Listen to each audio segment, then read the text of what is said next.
Second Chronicles chapter 20.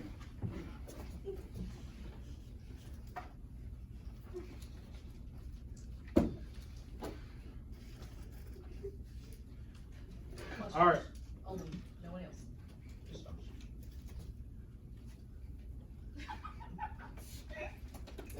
Okay, guys. So, we started this series on thankfulness last week just because, it's November and you can't talk about anything other than thankfulness in November, right? That's the only thing because of COVID. Thanksgiving.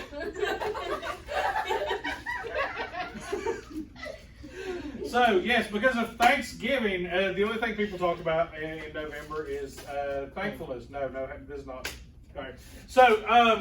So we're starting this. Last week we talked about live. We talked about kind of developing this lifestyle of thankfulness because it's important because of COVID that we kind of develop that lifestyle. We begin to, and not just because of COVID, but because we need to know this more in ourselves. We need to be thankful more. So we talked about developing that lifestyle last week, and what we're going to do for the next couple weeks is we're going to be looking at a few Bible stories about how people dealt with certain situations and they were thankful, regardless of what the situation was. So tonight we're going to talk about this guy named Jehoshaphat. I know some of y'all are like, dude, I'm going to name a kid that. And you could. That's an option. But I don't know any Jehoshaphat's personally. So I'd be down for meeting one. That'd be cool. But thankfulness is one of the most life-giving things that you can express. But sometimes it can be one of the hardest things for you to find. We love to be it's easy to find stuff to be thankful for, but sometimes it can be hard. Trying to find thankfulness can kind of be in some situations. How many of you guys have been way too deep in the water and you've been really struggling to get a breath? You've been about to run out of breath. Okay, yes. So I jumped off this thing one time and I went way underwater, and when I was coming back up, I started getting concerned because I couldn't get a breath. There is not panic like that that I've experienced in my life, not be able to get a breath. In our lives, sometimes we can kind of deal with stuff like this too, where we're trying to find something and we're so desperate for it that it's like we can't get a breath. And sometimes in trying to find things to be thankful for, we get that way where we want to be thankful. Nobody wants to sit around and be like, I don't want to be thankful. I want to just hate everything. I totally believe that nobody wants to be that way. But sometimes we get that way. Where we're mad, we're put out, we're frustrated, we're just having a rough day. And the idea of trying to come up with something to be thankful for, it's just beyond us. And it's such a struggle for us to try and come through. So once we start to kind of develop this lifestyle of thankfulness, it helps us to look forward to when those times happen. Because you're probably not going through one of those times now, or you may be. But the best time to try and work through a problem is not in the middle of the problem. All right? The best time to try and work through a problem or try and develop thankfulness or to try and get a better attitude or to try and grow closer to God is not in the middle of the struggle. But the best time to do it is to do it ahead of time so that you're ready when that time comes. So, when you are coming up on Thanksgiving, how many of you guys in your families, you have a tradition at Thanksgiving where you go around the table, go around a circle, and you talk about what you're thankful for? How many of you guys do that? All right. Okay, so that was always one thing that we did. In my family, when we met, and we had Thanksgiving, we would do that. Alicia's family, we always did that together, and it was always this panic time, especially when I first met them. And it's oh, I've got to make this sound good. I've got to try and impress them. And so I would always try and make it sound something really good and stuff like that. So, but that can be kind of a stressful time. So we have these times where we try and come up with the things that we're thankful for. And when you guys have been doing that, whether it is at home during Thanksgiving, whether it is during Teensgiving when we do that, whether it's me putting you on the spot right now and if I just pointed at you and say, give me something to be thankful about, how many of you guys have ever experienced struggling to find something to be thankful for? How many of you guys have done that? Because I have. I know my hand's up. Yeah, all right. So we can get to this place where we struggle to find that. So we have to start trying to think about it. And if we don't know how to get through this, if we don't know how to find the things that we're thankful for, no matter what we're going through, man, it can be like we can't get that breath. And it can be a real struggle in our lives. So there's this story in the Old Testament about one of Judah's kings, Jehoshaphat. And he gives us some clarity on how to handle this. And I would love, and I know we're doing the reading plan, and you guys should be reading, daily and really tearing that up. But I would really love for you guys to read this entire chapter, because we're only going to read a few verses out of it tonight. But 2 Chronicles chapter 20, we see this story unfold about what's going on. And we're going to start off with these two verses. Who wants to read these two verses? All right, Luke, good. You'll regret it at the end of it. All right, go for it. It came to pass after this also that the children of Moab and the children of Ammon, and with them other beside that the Ammonites came against Jehoshaphat to battle. Then there came some that told Josiah saying, saying, there cometh a great multitude against thee from beyond the sea, on this side Syria. And behold, they be in the horizon. I have no idea. Hazon Tamar. Hazon Tamar, okay. Tamar, which is England. All right, so, yeah. So what's going on here, besides having some rough names to say, especially here at the end, the children of Moab, they are coming against Judah, which is a nation, and we'll talk about this in Sunday school coming up, that Judah is part of Israel that split off. But the children of Moab, they're one of Israel's biggest enemies, and they were coming against Judah, and frankly, it didn't look good. Because we like to think in the Bible that it always was just this like easy situation, that like anytime someone came against Israel, it was just done, and Israel whipped them. That's not the case. Israel had some tough battles. Israel took some big losses, and this was a situation where they were really concerned. And I want you to think about Jehoshaphat and the stress that he was under, because a lot of times we read stuff like this and we skim over it, and we just think, okay, well, whatever. All right, so Jehoshaphat, he is a king. So and I know a lot of us, we like to think that he's a king. He had it made. He had, he had all the money he wanted. He had all the food. He had everything he wanted. But think about the stress that he was under. Not only was he running a country, he was in charge of protecting his people. And in this day, this was a daily thing. You constantly had to be worried about protecting your people. He had his normal struggles that we all deal with, because he's just a normal person. And on top of that, now he has these people coming at him that if they get their way, they're going to kill everybody. So think about that stress. So when you think about that, and I'll be honest, we have some real stuff going on in our lives, but when you think about that, my paper I have due Sunday doesn't seem that vicious when I think about that kind of stress, right? So he is under this incredible amount of stress. The odds really didn't seem good in this moment, and all eyes were on him. So to add to all this stress, this wasn't just eternal stress that he was struggling with. This wasn't just like, Jude is going to be Jehoshaphat tonight, all right? Your name starts with J, so you're going to be Jehoshaphat, all right? So it wasn't just that King Jehoshaphat here was like struggling with all this like stress on his life, but then everybody was staring at him and watching him like, what are we going to do? And he had to not only be able to come up with a plan that was going to work, but the thing was, he had to convince me that it was going to work, because he could say anything and it might not work, right? If you told me to go out there in a tutu, is that going to help? Am I going to beat the children of Moab just because I'm wearing a tutu? No.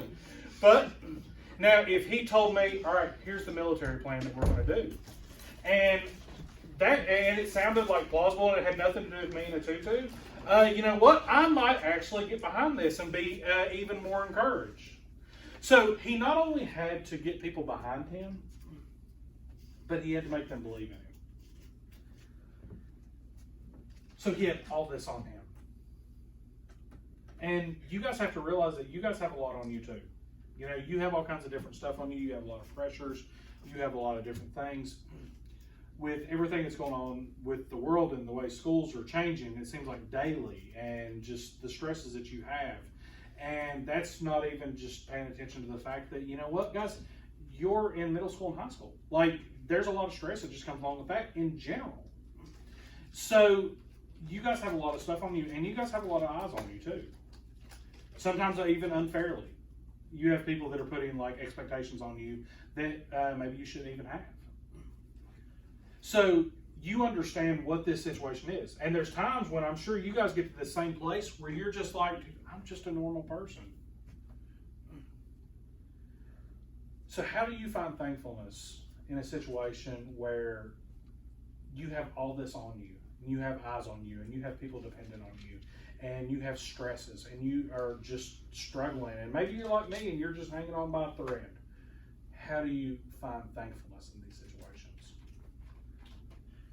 Well, first thing that good old King Jehoshaphat did is that he acknowledged that there was a problem. The first thing that he did was that he acknowledged that there was a problem. A lot of times that when we're faced with like hard times, we either see that there's this problem and it's this huge insurmountable thing and that we can't get by it. You know, how many of you guys know someone that like one little thing happens and they just have a dramatic fit and fall on the floor and it's like, it's the end of the world? How many of you guys know someone like that? All right, okay. No name calling. All right, so, but hey, I give you credit for owning it. All right, so you have people that, since she owns it, like Chantel, that just have dramatic meltdowns when one little thing happens. How many of you guys know somebody that like the worst stuff in the world can happen and they just act like nothing in the world has happened? James, yes. James is a really good one, yes. So James, all right, so yeah, there's people that like literally bombs can be dropping outside of their house and they're like, you know, and just as mellow and cool and chill as they can be, you know. And see, the thing about this is there's a balancing act. Neither one of them is perfect in any situation. I'm not bashing James when I say that, because I would much rather have James in that situation than, and I don't mean anything bad by that, but because I'm going to be honest, I kind of get that way sometimes too. But like, you need to acknowledge that there's a problem, but you don't need to be just absolutely crippled by it and fall down in the floor and kick your feet like a turtle on its back. You need to be able to balance, and you need to be able to understand that, you know what, there is an issue, but it's also not the end of the world. It's also not going to be the thing that just ends everything. So you have to learn to balance this, because there are people that are like me and they're like Chantel that sometimes that they just they absolutely just melt down in a situation. But there are times when even people like us, we can like rise to the occasion and we can still pull it out. We might do it kicking and screaming, but we still do it. And Jehoshaphat could have done the same thing. When everyone came running to King Jehoshaphat and saying, what are we going to do? The children of Moab, they're going to kill us. The Ammonites, they're going to kill us. How are we going to get past this? You know what? He could have looked at me and been like, well, I guess we're going to die. Would that have helped the situation? No. No, it wouldn't have. Now, if I came to him, said the same thing, and he like fell on the floor and started kicking his feet up in the air, screaming, saying, oh, it's awful! It's over! God's promises are going to end with me! Is that going to help the situation? No. It's about balancing. So whenever you get faced with these situations, you have to learn to balance and find that medium. See, instead of going one way or the other, he was conscious of the right move that he needed to take. For him and for his people.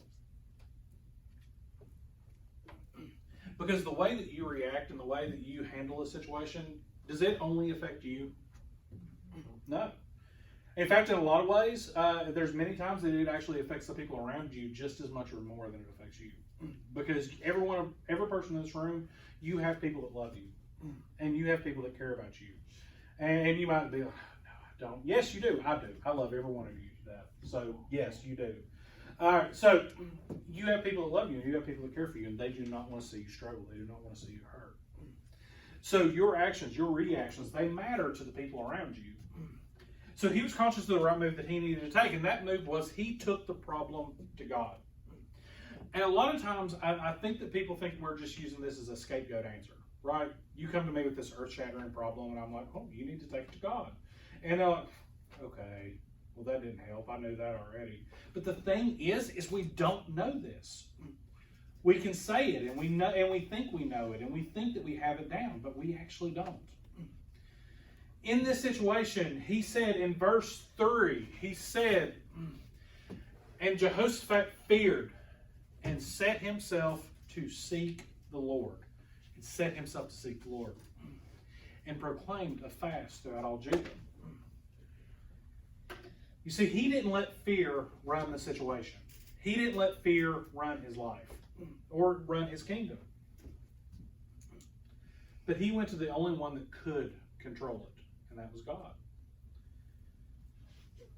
And God is using this to teach us that no matter how overwhelmed we may feel or how hopeless the situation may seem, that in order to get through it, we have to take these issues to God. And like I said before, guys, we like to say that we know this.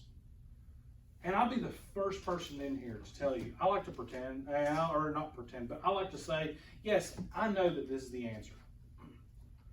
Without a shadow of a doubt, you bring me a problem, and this is probably going to be my first reaction for me and for you to do. Now, to take this and to put it into action, man, that's different. Because too many times in my life, I take a problem and I take it to God. I'll take it to God. But as soon as I get done praying, I take it and I pick it back up and I take it with me. And I think that a lot of us do that too, right? Am I the only person that does that? That you'll pray about a problem, then you take it right back. You actually won't give it to God. Okay, well, Alicia, you and me, we got this. All right. So we take these problems to God and then we take them right back. So he knew how to handle the situation. It was to take this to God. The next thing was that he put his prayer into action. You see, it's not just about praying a prayer. And this may sound heretical, and I hope you don't think that it is, because it's not. But sometimes your prayers, they're not enough. Sometimes your prayers aren't enough. Do you think, all right, let's see here. All right, Emily, we're going to pick on you for a second. Emily, do you think if you have a friend that you just really want to see get saved, you know they're lost, they've told you they're lost, and you have a friend that you know needs Jesus, and you pray this prayer, and you say, God, I pray that some Christian will explain the gospel to my friend. Do you think that prayer is done then, or do you think there's something you need to do with that? Something you need to do with that. Exactly.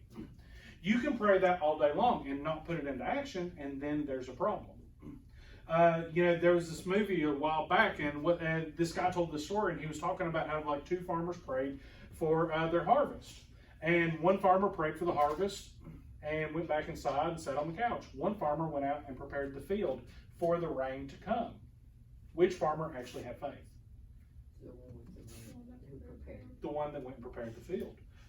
So what he did in verse 3 that we looked at here just a second ago, he didn't just pray, but he proclaimed a fast throughout all of Judah. And a fast is so important. With this, in Matthew 17:21, when Jesus and his disciples were facing a really hard problem, he said, howbeit this kind goeth not out but by prayer and fasting. They had a really difficult situation. They had a really big problem. And he said, the only way that you can get through this, the only way that you can do something about this is prayer and fasting. And if I wrote down the wrong verse, I'll get it later. 17:21. So we see this, and we also see, and this is just like a little bit of a side note, he proclaimed a fast throughout all Judah. There's power when you do this together. There's power when you were facing a hard time, when you were struggling, and doing something together and reaching out and having brothers and sisters that you can depend on. That will pray with you. They'll fast with you. And we say all this to kind of come to this last point. At the very end of it, he remembered all that God had done, and he thanked him. In 2 Chronicles 6-20, 6-12, it's this prayer of thanksgiving to God. Things were bad, things were struggling, he was scared, he was stressed, he was overwhelmed. And he still took out time to thank God, not just for what God had done for him, but what God had done for his people.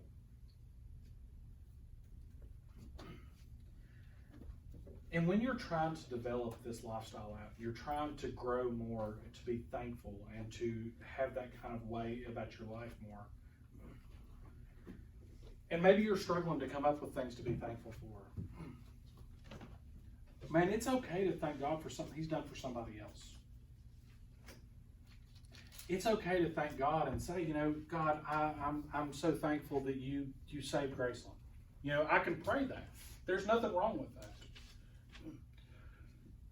It's okay to pray to God and to thank him for what we have in this book.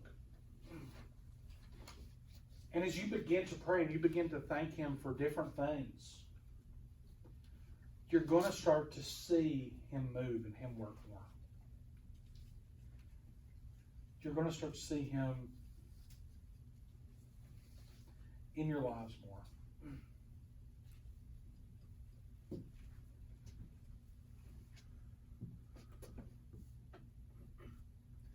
God has never changed, and he never will.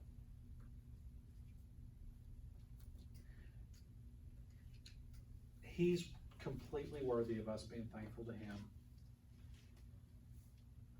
when things are going good and when things are not. And this is when we have to really grip this understanding. To develop this lifestyle, to be a thankful person, to be an appreciative person. It doesn't matter if it's good or bad, if times are great, if times are garbage. You need to be thankful to God because we're blessed whether we see it or not. The fact that we're in this room tonight shows that we're blessed and we have something to be thankful for. The fact that you just took another breath into your lungs, it shows that you have a reason to be thankful. You have family, you have friends, you have us that care about you. Me and Alicia love you guys more than you'll ever know. And whether you're thankful for it or not, you have that to be thankful for. So guys, we have a decision that we can either follow Jehoshaphat's steps tonight and we can be thankful, whether it's good times or whether it's bad. Or we can just be miserable. Hurt ourselves in that, hurt others in that. But man, I want to be thankful tonight. I want to be more thankful about what God's done in my life. And I hope you want to too. So if you bow your heads and close your eyes.